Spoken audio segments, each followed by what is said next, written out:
Shiddat bilan o'tar davrlar. Biz ham kelajakka berdik navbatni. Uylantirgan edik 7 yil avval 19 yoshida Jo'ram Shavkatni. Hali kirmagandi qizlari tushiga, tarqamagan edi bola sho'xligi. To'yga sabab bo'ldi ro'zg'or ishida, onasidan boshqa inson yo'qligi.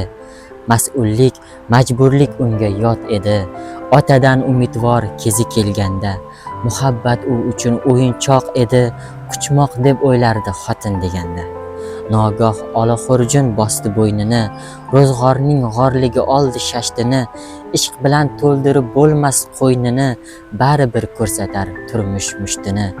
Boshqa uchratmadik biror davrada, dilxush lahzalarda kemtik safimiz.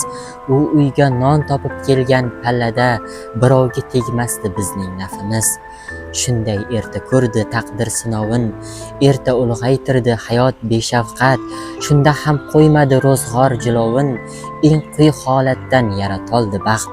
Mana yillar o'tib qocholmaysan hech, endi qayga borsang to'ydan so'ralar. Balki vaqti kelgan, balki ozroq kech, ketma-ket uylanar boshqa jo'ralar. Garchi anglasa-da turmush sirini, odam baxt yaratar tog' bardoshidan.